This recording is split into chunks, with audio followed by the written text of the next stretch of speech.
8921페이지 중간에 1장 8절로 11절.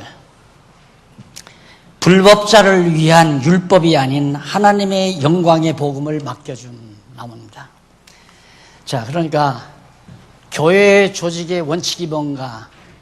원칙 중에 첫째가 교회 지도자를 하나님께서 불러 세우는데 그 지도자에게 첫 번째 조항이 뭐냐면 지도자에 대한 축원, 그리고 소명, 왜 불렀는가, 그 이유는 무엇인가 앞에서 배웠죠? 소명을 왜, 무슨 목적으로 불렀나, 그리고 그 이유는 뭔가, 목적과 이유에 대해서 밝혀준 다음에 8절로 11절에서는 불법자를 위한 율법은 누구를 위한 건가? 의로운 자를 위해서 율법 준 게 아니에요. 불법자. 그러니까 불의한 자죠. 이 불법자, 그러니까 거짓 선생들을 위해서 율법을 준 거예요. 율법이 불법자를 위한 율법이 아닌 하나님의 영광의 복음을 맡겨줬다. 그러니까 교회 지도자는 율법을 맡긴 게 아니에요.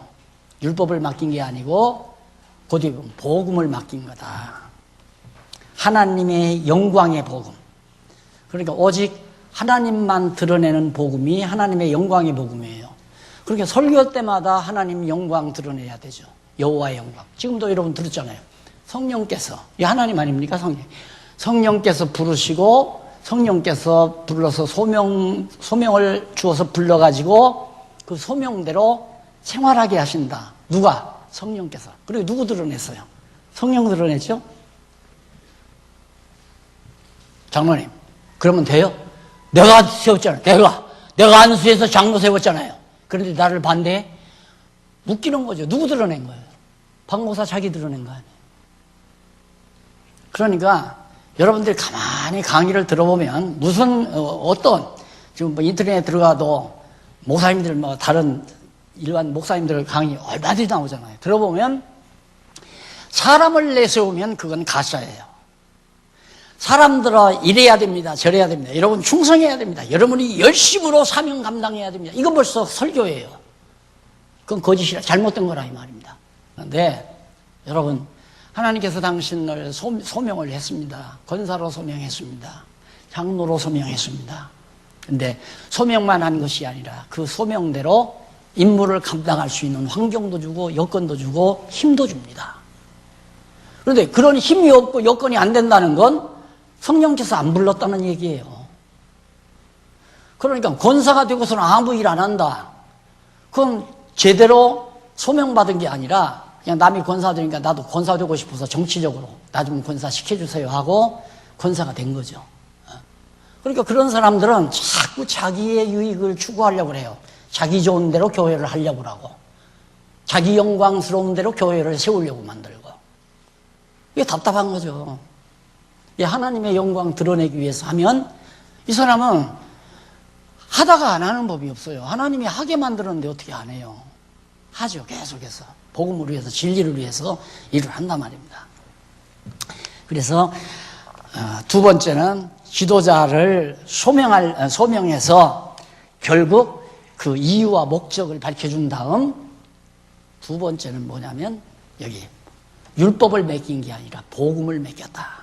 율법이란 이래라 저래라 명령하는 거 아니에요. 그거 하지 말아라. 이러면 안 된다. 저래야 된다. 내 말 듣고 해라. 이런 것들이 다 율법 선생이죠. 자기가 선생 되려고 하는 거예요. 율법의 선생. 그런데 뭘 맡겼냐면 영광의 복음, 하나님의 영광을 드러내는 복음을 맡겨준 것이다. 맞은가 틀린가 한번 본문을 보시면 됩니다. 8절. 그러나 사람이 율법을 법 있게 쓰면 사람이 율법을 법 있게 쓰면 율법은 선한 것인 줄 우리는 아노라. 알 것은 이것이니, 우리가 알아야 될 건 이거다. 법은 옳은 사람을 위하여 세운 것이 아니요. 이 하나님의 뜻대로 일하는 자들에게는 법이 아무 필요 없어요. 근데 누구에게 필요한 건가? 오직 불법한 자들, 불의한 자들이죠. 예수를 믿지 아니하는 자들, 하나님의 뜻을 따르지 아니하는 자들, 이런 자들은 율법으로 완전히 다 저주 아래 있게 하려고. 그들에게 율법이 필요한 거예요. 율법은 뭐냐? 멸망받을 자들로 저주 아래 있게 하기 위해서 율법을 위에다 덮어 씌우는 거 아니에요. 그들을 위해서 율법을 줬는데 하나님의 택한 백성들에게 진짜 영광, 하나님의 영광의 복음을 전하게 하려고 지도자를 세웠는데 율법을 전하면 되겠느냐 이거예요. 그러니까 우리가 가만히 들어볼 때 우리 성도들에게 자꾸 짐을 지우는 것은 그건 하나님의 영광을 드러내는 게 아니에요. 인간에게 자꾸 성도들에게 짐을 지우려고 하는 것은 자기가 유익을 보려고 하는 거예요. 자기가 이득을 보려고. 그러니까 그걸 잘 성도들이 분별할 줄 알아야 하는데 성도들이 모르니까 분별을 못 하잖아요. 그 왜 그러는가. 그래서 바울이 디모데를 에베소에 남겨둔 이유는 이런 거짓 선생들이 교회에 남아있어가지고 계속 성도들을 농락하니까 그걸 내가 경계를 해야 된다. 그 얘기예요. 그래서 율법이라고 하는 것은 불의한 자와 하나님의 말씀에 복종치 아니하는 자, 이렇게 정당하게 가르쳐 주는데도 이 말씀을 따르지 아니하고 순응하지 아니하는 자, 또 경건치 아니한 자, 여호와 하나님을 경외하지 아니하. 경건이란 여호와 하나님을 알고 경외하는 자를 경건하다고 그러는 거거든요. 그러니까 경건치 아니한 자와 죄인이며 거룩하지 아니한 자의 망령된 자며 거룩지 아니한 자와 망령된 자. 망령된 자는 모든 걸 다 잊어버리고 자기 멋대로 행동하는 망령된 자죠. 이성을 잃어버린 자예요. 망령된 자와 아비를 치는 자와 어미를 치는 자와 살인하는 자며 음행하는 자며 남색하는 자며 사람을 탈취하는 자며 사람을 남색하고 사람을 탈취해요. 탈취한다는 말은 하나님의 사람을 자기 사람으로 만드는 것이 탈취하는 거예요. 하나님을 위해서 살아가는 사람을, 그 사람을 잘 유혹해서 자기에게 순종하고 자기를 위해서 충성하게 만들면 완전히 하나님의 사람을 탈취하는 사람 아니에요. 그런 사람들을 저주 아래 두기 위해서 율법을 준 것이다. 지금 그 얘기거든요. 그러면서 탈취하는 자며 거짓말하는 자며 거짓맹세하는 자와 우리가 몇 번 연합사경에서 아주 지도자 협의회에서 장로 되시는 분들 우리는 이렇게 하겠느냐? 네. 12신조의 신조대로 행하겠느냐 하고 서약 받고 안수하잖아요. 우리는 서약 안 했잖아. 스스로 하나님 앞에서 맹세해라. 각자가. 나는 하나님께서 장로로 부름을 받았는데 내 일평생 어떤 어려움이 와도 내가 장로로서 어린 성도들을 잘 받들어 섬기고 정말 진리 안으로 잘 안내해 주면서 살겠습니다. 이런 식으로 다 장로님들, 권사님들이 한 분 한 분 나오셔서 자기가 하나님 앞에서 서약하고 그리고 쓴 안수받고 장로로, 권사로 이제 일하기 시작한 거 아니에요. 근데 그렇게 해놓고는 그대로 실치 않으면 거짓말쟁이에요. 그 거짓말쟁이는 성령이 하신 게 아니에요, 성령 감동 받아서 그 서약을, 소원, 그렇게 하겠다고 하는 소원을 성령 감동으로 한 것 같으면 그렇게 해줘요. 신학이 어린 성도 있으면 어떻게든지 자기가 시간을 내서라도, 형제요, 정말 어렵죠. 대학부에 가도 어렵고 신입부에 가도 어렵죠. 언제 다 만날 수 있는 시간을 며칠만 내십시오. 그래서 집으로 오라고 하든지 어디로 만나서 조금 이렇고 이렇게 가르쳐주면서 그게 장로님들이 할 일이고 여성도들은 권사님들이 해야 될 일이고 그렇게 서약한 대로 할 거 아니에요. 왜? 성령이 할 마음을 주니까. 그건 진짜 권사고 진짜 장로예요.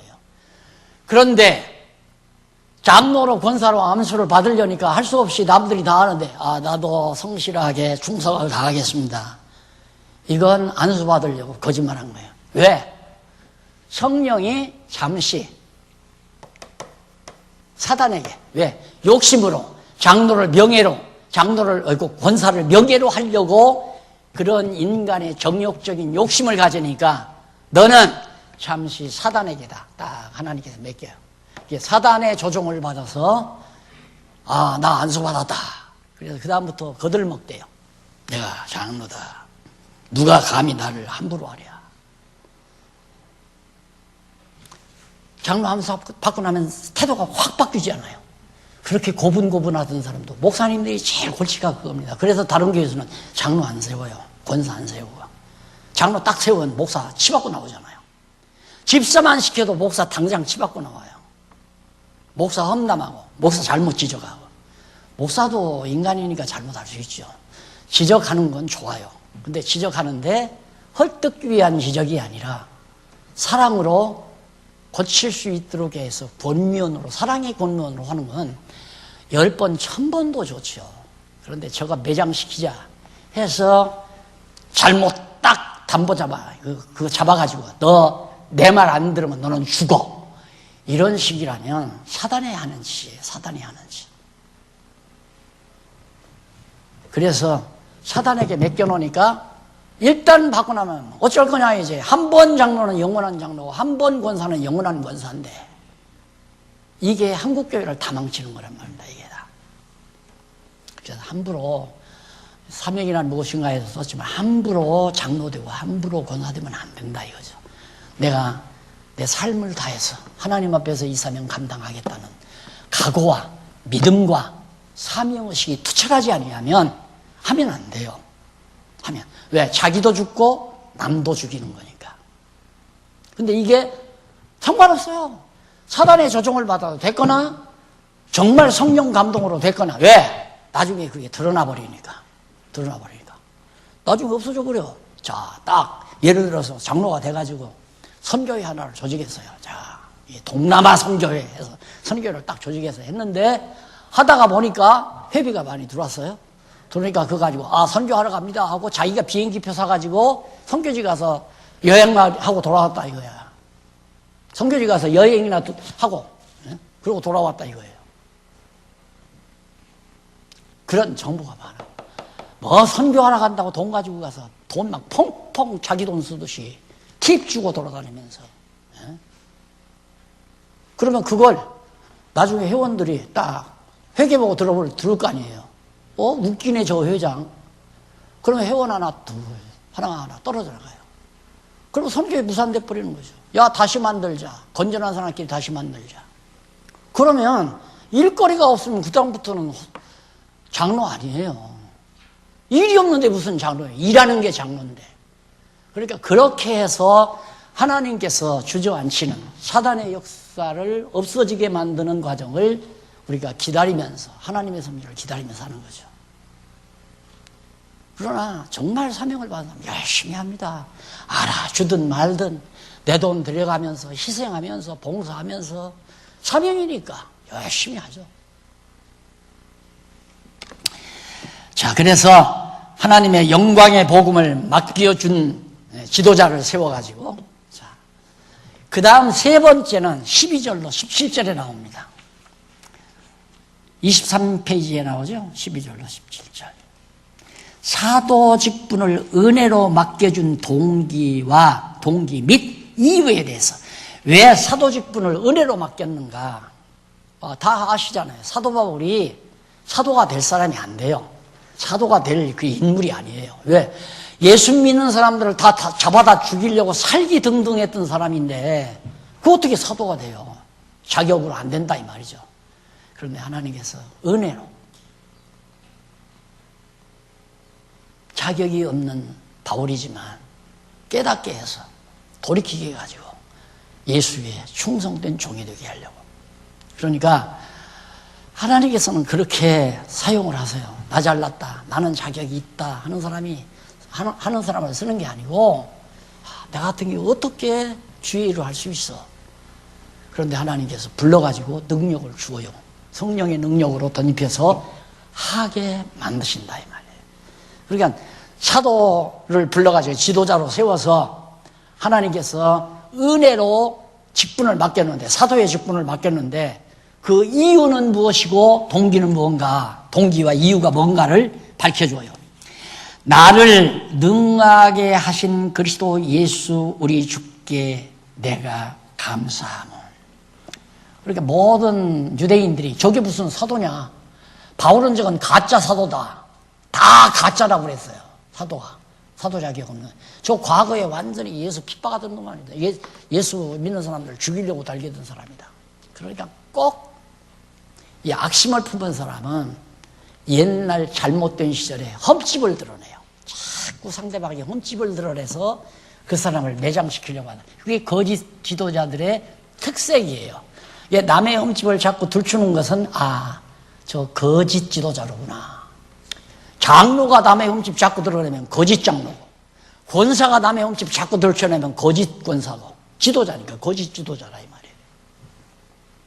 말이에요. 바울 과거에 잘못한 시절 자꾸 드러내면서 바울 가짜다. 진짜 사도가 아니다. 그런데 자기에게 사도를 세워서 능하게 했다. 사도 일을 감당할 수 있도록 능력 있게 해주셨다. 누가? 그리스도 예수 우리 주께 내가 감사한다. 자기를 능하게 하신 예수 그리스도 주께 내가 감사한다. 그 이유는 뭐냐면 나를 충성되이 여겨 내게 직분을 맡기심이니. 나같이 역적인데, 바울이 역적 아니에요? 예수 믿는 사람 잡아다 죽이려고 막 다메섹으로 가다가 부름받았으니까 예수의 역적인데, 그걸 어떻게 하나님이 충성스럽게 나를 모아가지고 사도로 불렀는가? 이 얘기예요. 직분을 맡기시면이 그래서 감사한다. 내가 역적인데도 하나님은 나를 충성된 자로 여겼다. 그래서 내가 감사한다 이 말이죠. 내가 전에는 회방자요, 예수 믿는 사람들 회방하던 자요, 핍박자요, 포행자, 아주 포악한 행동을 하는 자였다. 도리어 긍휼을 입은 것은 그렇게 아주 못되고 나쁜 사람인데, 내가 긍휼을 입은 것은 내가 믿지 아니할 때 알지 못하고 행하였습니다. 내가 예수가 그리스도인 줄 모르고 다 행했기 때문에 하나님께서 나를 긍휼히 여기신 것이다. 그 말이에요. 그러니 내가 얼마나 감사하냐. 그거 다 덮어버리고 다 기억도 안 해주니까. 그게 놀라운 거죠. 근데 예수님은 덮어버리고 기억을 안 하는데 거짓 선생들은 그걸 자꾸, 저 포행자 아니냐, 저 핍박자고, 저 나쁜 놈이다 저거, 무슨 사도냐 이러면서 바울의 흠집을 자꾸 들추면서 핍박하지만은 나는 하나님께 감사한다. 그렇게 형편없는 나를 충성되게 여겨서 사도라는 직분을 내게 사명으로 주어서 불러주셨으니 얼마나 감사하냐 이 얘기예요. 그러면서 그게 동기예요. 하나님께서 불러주신 동기. 14절 우리 주의 은혜가 그리스도 예수 안에 있는 믿음과 사랑과 함께 넘치도록 풍성하였도다. 그러니까 우리 주의 은혜가, 예수 그리스도의 은혜가 그리스도 예수 안에서, 그 은혜가 어디 안에서? 그리스도 예수 안에서, 사단 안에서가 아니라 그리스도 예수 안에 있는 믿음과 사랑과 함께 너무 넘쳤다. 하나님의 은혜가 너무너무 넘친다. 은혜가 넘친다. 죄 많은 곳에 은혜가 많다고 그랬죠. 이게 바울이 너무너무 하나님 앞에 죄를 많이 졌기 때문에 하나님의 은혜도 그렇게 크다 이 말이에요. 그러니까 부모님에게 잘못이 많은 자가 깨달으면 남이 정말 감히 흉내낼 수 없을 만큼 효자가 됩니다. 자기가 과거에 잘못한 것을 뼈저리게 느끼기 때문에 반대로 큰 효자가 되죠. 그런데 어려서부터 부모에게 잘한 놈은 부모에게 원망자가 됩니다. 그걸 우리가 탕자 비유에서도 알 수 있잖아요. 탕자가 아버지 속썩이고 나가서 돼지우리까지 갔다 오더니만 정말 얼마나 아버지를 기쁘게 하고 아버지의 은혜에 감동하고. 근데 큰아들은 아버지 말씀 잘 듣고 잘 도와서 계속 살았거든요. 근데 불만자가 되잖아요. 그래서 여러분, 우리가 나는 이만하면 하나님의 은혜대로 산다, 하나님의 뜻대로 산다, 이 사람이 제일 골치 아픈 사람이라고 그러잖아요. 항상 어떻게 나한테 이 소중한 직분을 은혜로 맡겨주셨을까, 이렇게 생각하는 사람은 게을리할 수가 없어요. 하나님께로부터 받은 바 그 은혜를, 직분을 게을리 안 해요. 어떻게 하면 주님을 기쁘시게 할까 해서 그 직분을 위해서 자기 일생을 다하는 거죠. 모든 걸 다 아는 거고. 그래서 바울이 나는 감사한다. 너무 풍성해하기 때문에. 그러면서 15절 미쁘다 모든 사람이 받을 만한 이 말이여. 미쁘다라는 말은 참 신실하다. 정말 신실하다. 미쁘다. 정말 하나님이야말로 너무너무 신실하신 분이시다. 모든 사람이 받을 만한 이 말이 어떤 말? 그리스도 예수께서 죄인을 구원하시려고 세상에 임하셨다 하였도다. 예수님이 우리를 죄에서 구원하시려고 이 땅에 임하셨다는 이 말씀이 너무너무 진실하다 이 말이에요. 너무너무 아름답고 신실하다. 모든 사람이 받아야 된다. 이제 바울이 만약에 예수님이 십자가 지고 돌아가시지 않았다면 바울은 구원받을 재간이 없습니다. 예수 믿는 사람 잡아다 죽이려고 포악을 부리던 사람이니까 지옥 아랫목 가기에 딱 알맞죠. 행위대로라면. 근데 예수 그리스도께서 오셔서 대신 십자가에 못 박혀 죽으심으로 정말 미쁘신 하나님 아버지. 그리스도께서 이 땅에 우리 죄를 위해서 속죄하기 위해서 세상에 왔다고 하는 이 말이야말로 참으로 미쁘신 말씀이다. 모든 사람이 받아야 할 말씀이고 이게 이제 하나님의 영광을 드러내는 복음이죠. 하나님의 영광의 복음. 그러면서 죄인을 구원하시려고 세상에 임하셨다 하였도다. 죄인 중에 내가 괴수다. 제일 우두머리다. 괴수 하면 우두머리다 이거예요. 죄인 중에 자기는 최고 괴수다. 그런데 자기는 엄청난 은혜를 받았다 이 말이에요. 이게 죄가 많으니까 그 죄를 예를 들어서 이게 그릇인데 이 그릇에 죄가 이렇게 가득 채워졌어요. 이게 이 죄를 다 없이 하려면 여기에 은혜를 또 가득 채워야 되잖아요. 은혜를 채워야 이 가득한 죄가 다 없어지니까. 그래서 죄가 많은 곳에 은혜도 많다 이 얘기예요.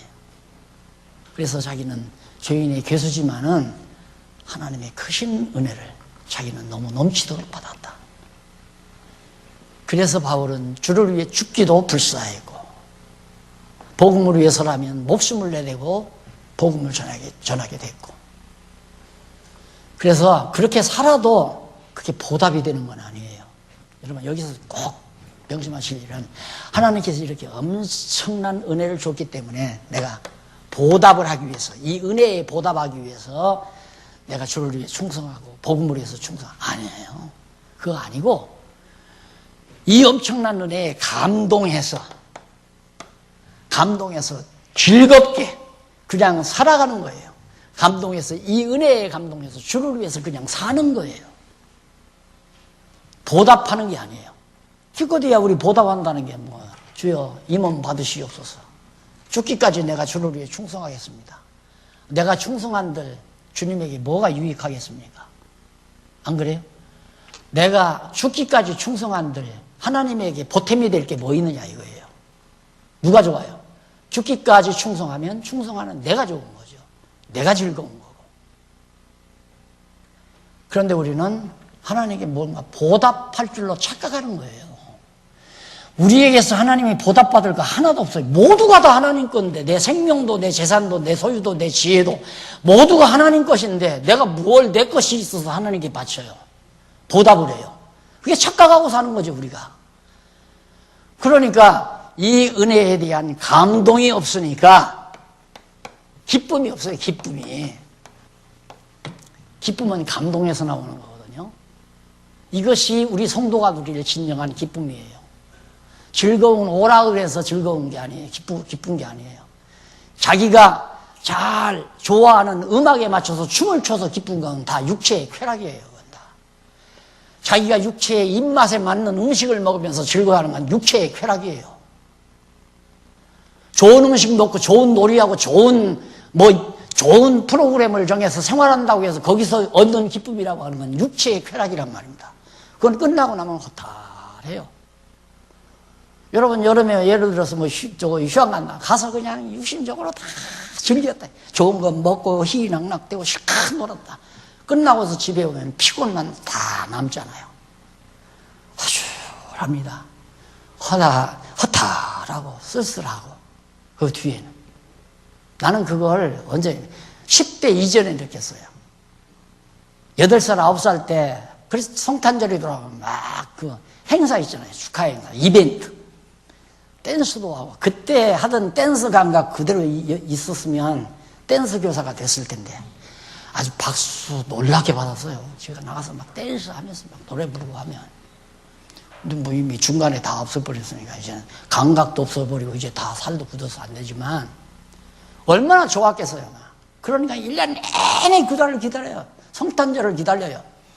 그 산한 동네들 다 모여서 무대장치 다 해놓고 우리 마당에다가 마당이 넓고 예배당이 모자라니까 교회당이 좁고 모자라니까 막 마당에다가 무대를 장 사람이 막 인산인들이 모여들으니까 거기서 나가서 조그마한 게 지금도 조그맣지만 그때는 더 좋았잖아요.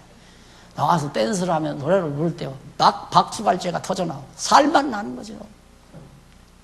끝나고 나면요 주저앉아요. 허탈해서 호야등 밝혀놓은 거 하나 둘 불 꺼져버리고 어둠이 쫙 깔리게 되면 허전하니 그래서 육체의 쾌락 뒤에는 허탈감이 밀려온다. 이 진리를 어린 시절 깨달았어요. 그래서 내가 이벤트를 별로 안 좋아하잖아요. 이벤트를. 내가 이벤트 좋아하는 사람 같으면 내 은퇴식을 거창하게 했을 겁니다. 막 꽃다발 줄줄이 서서 두를 거고 몰라 또 안 두를지도 모르지만 내가 받는다고 하면 아마 두를 거예요. 그 다음 화환 자 입구에서부터 쫙 입구까지 막 화환이 들어오게 그렇게 만들어 놓고 근사하게 그냥 딱 가운 입고 앉아서 내 경력 하나하나 낭독하면서 박 목사는 위대한 사람입니다. 뭐 성경신학을 깨닫고 말씀 운동을 펴고 어쩌고저쩌고 하면서 막 박수갈 때 터지고 입이 이만큼 벌어져가지고 좋아가지고 안 했잖아요. 왜? 이벤트니까. 싫어요 그런 거. 육체의 쾌락이 싫단 말입니다. 그런 것들은. 왜? 끝나고 나면 허탈하니까. 그래서 진짜 우리 성도들이 기뻐해야 할 일은 이 엄청난 죄 많은 곳에 은혜를 바울이 죄인 중에 괴수인데 여기에 하나님의 은혜를 듬뿍 담아주었다는 사실 앞에 바울이 감동하면서 그 감동 속에서 와지는 기쁨 때문에 감옥에 들어가도 기쁘고 범사에 기뻐하고 찬송하라 기뻐하라 감옥 밖에 있는 자들을 향해서 기뻐하라 이게 성도가 누려야 될 진정한 기쁨이지 취미 맞는 사람들끼리 놀러 다니면서 그게 기쁨이라고 생각하면 착각하는 거예요. 그거 아니라 말입니다. 아닌 건 아니라 하라고 그랬잖아요. 성경에 아닌 건 아니라 맞은 건 아니라 하라. 아닌 건 아니라고 해드리는 거예요. 이렇게 아니라고 해도 하는 건 할 수가 없는 거죠. 내가 어떻게 쫓아다니면서 하지 말아라 하라 그럴 수 있어요. 가르칠 때나 아니면 아니다 기면 맞다. 그건 맞는 거다. 성경에 하나님 말씀에 맞는 거다 틀린 거다 그건 가르쳐야 되죠. 아니라 하라. 우리 신령한 기쁨 없으면 육체의 쾌락으로 가게 되어 있습니다. 뭔 재미로 살아요 세상. 기쁨이 없는데. 그러나 신령한 기쁨 이 기쁨이 있는 한 육체의 쾌락이 도리어 우리에게는 거추장스러운 것이 되는 거예요. 하고 나면 허탈하고 하고 나면 시간 아깝고 하고 나면 몸 피곤하고. 자, 그래서 거기 죄인을 그걸 받을 만하다 하면서 예수 그리스도께서 내게 먼저 1절 오래 참으심으로 16절에 나오죠. 그러나 내가 긍휼을 입은 까닭은 나오잖아요. 그 이유가 뭔가 왜 은혜로 직분을 맡겼는가 그 이유가 거기 나와요. 그러나 내가 긍휼을 입은 까닭은 예수 그리스도께서 내게 먼저 1절 오래 참으심을 보이사 후에 주를 믿어 영생한 자들에게 본이 되게 하려 하심이라. 그 이유가 거기 나와요. 왜? 내가 나쁜 짓을 못되게 해도 하나님은 끝까지 참고 참다가 막판에 괴수가 된 나에게 엄청난 은혜로 사도직분을 맡겼는가. 이 다음 사도가 돼서 여러분 죄이 많죠. 나는 여러분보다 죄가 더 많았습니다. 이걸 본이 되게 해서 전하게 하려고 하나님 바울처럼 그렇게 죄가 많아도 하나님께서 은혜를 가득 담아가지고 이 엄청난 사도의 직분을 맡긴 것처럼 여러분들이 아무리 죄가 많다 할지라도 예수님이 지금 참으시는 겁니다. 참고 참다가 여러분을 불러서 나처럼 엄청난 은혜를 가득 채워가지고 그 은혜에 대한 감동으로 기쁨과 즐거움을 누리면서 하나님 찬양하고 살게 하려는 겁니다. 이렇게 전하게 하려고 하나님께서 은혜로 자기를 사도로 세우셨다, 소명하셨다. 그 이유가 거기에 있다 하면서 이유를 밝힌 내용입니다. 그러면서 17절 만세의 왕 곧 썩지 아니하고 보이지 아니하고 홀로 하나이신 하나님께 존귀와 영광이 세세토록 있을지어다. 자, 이렇게 깨닫고 나니까 존귀와 영광은 다 하나님 것이로구나. 그래서 자기가 존귀해지거나 영광을 얻으려는 생각을 버려야 돼요. 모든 성도들로서 박수갈채를 받고 수고하셨습니다 하고 찬양을 받고 뻔하지요. 뭐 은퇴식 한다 그런 목사님 수고하셨습니다. 뭐 대표들 나와서 아이고 목사님 수고하셨는데 선물 받으십시오 하고서 와이셔츠 사다 놓고 또 어떤 사람은 그냥 양말 사다 주고 어떤 사람은 뭐 이것저것 선물 사다가 구두기 써놓고 목사님이 수고하셨습니다. 누가 영광 받는 거예요? 내가 영광 받는 거 아니에요. 내가 받은 은혜도 하나님께 받은 은혜도 엄청 큰데 나는 정말 엄청나다고 생각해요. 제가 받은 은혜가. 어저께도 목사님은 어떻게 그런 은혜를 받았습니까? 나도 몰라요. 나도 몰라요. 너무 많이 울었더니만 하나님이 그것도 잘못된 얘기. 너무 많이 울었더니만 불쌍해서 주었나 이런 생각도 들어하죠. 너무 많이 울었죠. 왜? 진리를 몰라서. 아무도 안 가르쳐 주니까. 왜 살아야 되는지도 모르고 어느 것이 진리인지도 모르겠고 거짓말만 많고 속여먹는 사람만 허다하고 보니까 전부 속여먹더라고. 부흥 강사들.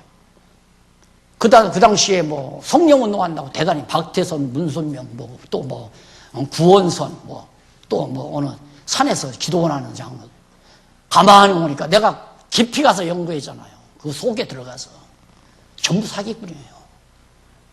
순진한 성도들에게 전부 가문이설로 오죽하면 돈 걷어내는데 인공위성 달나라 도착했다면 예수님 온다 이거예요. 그러니까 성도들이 막 완전히 그냥 해끄닥 해가지고 집문서 내놓고 막 땅문서 내놓고 돈 현찰이 없지만 내가 가서 500만 원 송금하겠습니다. 1000만 원 송금하겠습니다. 약속 연구가 막 강대상에 이렇게 수북이 있어요. 그 돈 걷어서 철 건너서 집 짓으라니까. 아니 예수님 오시는데 철 건너서 집 지어서 뭐예요? 그걸 딱 보고 이 사기꾼이구나. 그러고서는 내가 알았다. 내가 나가서라도 이 작은 입술이라도 속지 말아라. 사기꾼이다. 거짓말이다. 다 먹고 살기 위해서 한다. 돈 벌어 먹고 살려고 다 하는 짓이다. 이 얘기를 하려고. 그래서 나와가지고 그 얘기만 하니까 사람들이 싫어하더라고요. 니는 나쁜 놈 아니냐. 이래서 이것이 능사가 아니다. 그러면 진짜가 뭔가. 그래서 성경 연구 안 가네요. 성경 연구에서 가르치니까 성도들이 다 알려. 저건 가짜로구나. 그래서 하나님께서 죄인 괴수인 바울에게 그렇게 은혜를 풍성히 내려준 이유를 분명히 밝히면서 모든 영광과 존귀는 하나님 받으시라. 그런데 지금 지상에 있는 성도들은 모든 존귀를 누구에게? 목사에게 드리면 되는 줄 알아요. 목사를 떠받쳐주고 목사를 위해주고 목사를 섬겨주고 목사를 따라주고 그게 지금 교회 다 망치는 거 아니에요. 이게 그러지 말라는 얘기거든. 그러면 안 된다고.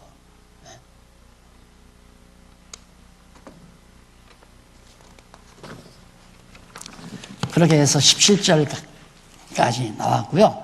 그 다음 18절로 20절에 보면 이거 다음 시간에 이 부분 선한 싸움을 싸우며 착한 양심을 가질 것에 대해서나 교회 지도자를 불러서 선한 양심 갖고 진리 싸움 해라 이거예요. 그러기 위해서 지도자를 세웠다. 그 부분부터 집에서 가능만 하면 부탁드립니다. 명령이 아니고 부탁입니다. 미리 예습을 하면 진도가 좀 빨리빨리 나갈 수 있잖아요. 그래서 이번 첫 시간이니까 이 핵심에 대해서 제가 말씀을 드리느라고 오늘 한 장도 못 나갔습니다. 다음 시간 우리 이 부분부터 공부하도록 하고 오늘 강의 여기서 마무리합니다. 기도하십시다.